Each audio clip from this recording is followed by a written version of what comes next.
I'm really excited to be here. First of all, thank you for having me, and it was a pleasure to listen to Ari and Sonia. And I want to echo some of the things that came up in each one of these presentations about very different topics. And that really is that shift from the the me generation to the we generation. And the fact that purchasing jewelry isn't just purchasing a thing anymore. What people want to do is they want to buy from businesses that align with their morals and their values. They want to see behind the curtain and understand what they're supporting. They really want to know the story, the storyteller, and then the product. So in a way, they're rooting for and cheering on for wanting to buy what they want to buy. And if they can come up with those extra reasons that support and align with their morals, their ethics, their sense of responsibility that the we generation has, then that encourages them to make that purchase. And that makes them feel good about making that purchase because it's no longer just about them. It's about what is this doing for the entire world and how are the people that brought this product to market being treated by their business and how is the environment being treated by this business. So all these things are extremely important. Now, we've been hearing about this for a little while now. And I think just as recently as a few years ago, the Harvard Business Review did an article that said, you know, everybody is saying, I really would support more socially responsible products. But when they got up to the cash register, they were not handing over cash for that product. Now, I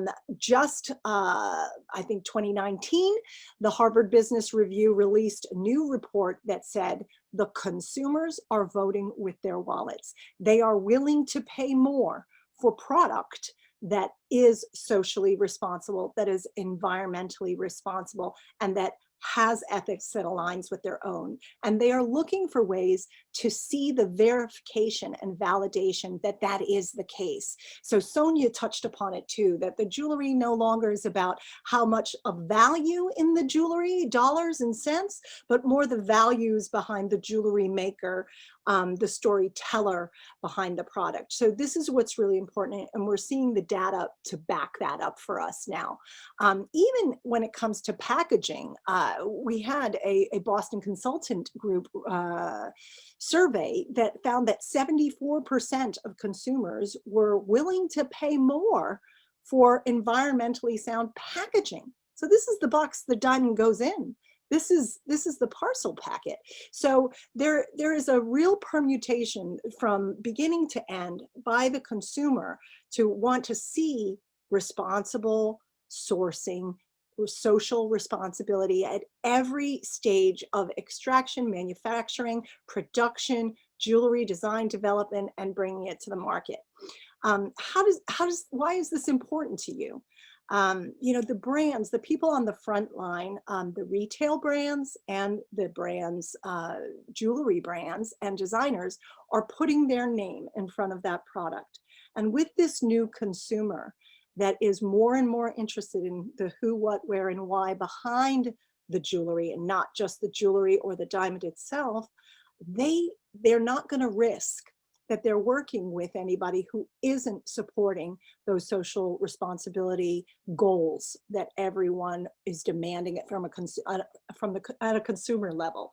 So as you go to market with your product, think about your supply chain behind you and your who you're selling it on to, and ask the right questions, because those questions are going to be asked of you. And no one is going to risk the faith and confidence that they have from their end consumer by working with someone who isn't displaying, validating, and announcing the way that they're doing business in a social responsible way.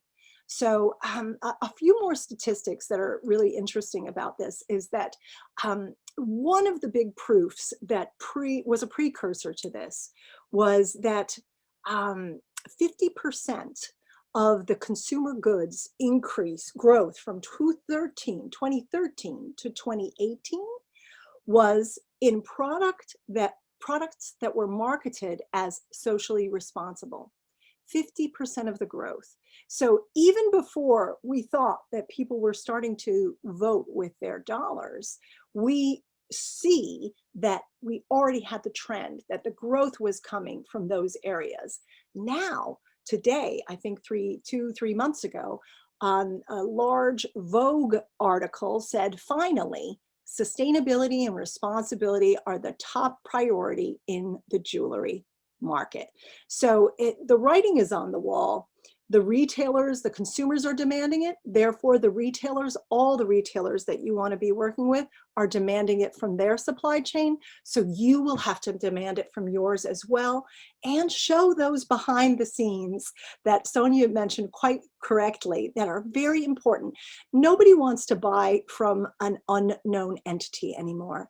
They want to see what it is like in your office, what it is like where you trade, what it is like where you make the jewelry. So the more authentic and transparent you can be, the more trust you're going to have from your supply chain and your end consumer.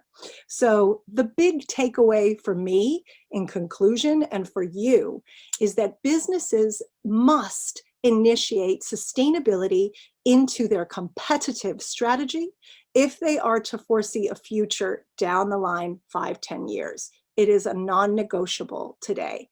And if you'd like any more information about the statistics that we're talking about, we'll be happy to share them with you. And I conclude on that happy note that the consumer is voting with their wallets. They want social responsibility. Thank you very much. Elle, as usual, it's wonderful to hear from you. And I want to say that we are going to take very proactive measures to introduce social responsibility opportunities into RapNet. We'll actually be tagging jewelry, tagging diamonds. And I think that also the upcycling, instead of calling it recycling, upcycling, I like that phrase, will have a huge impact and a great opportunity for us.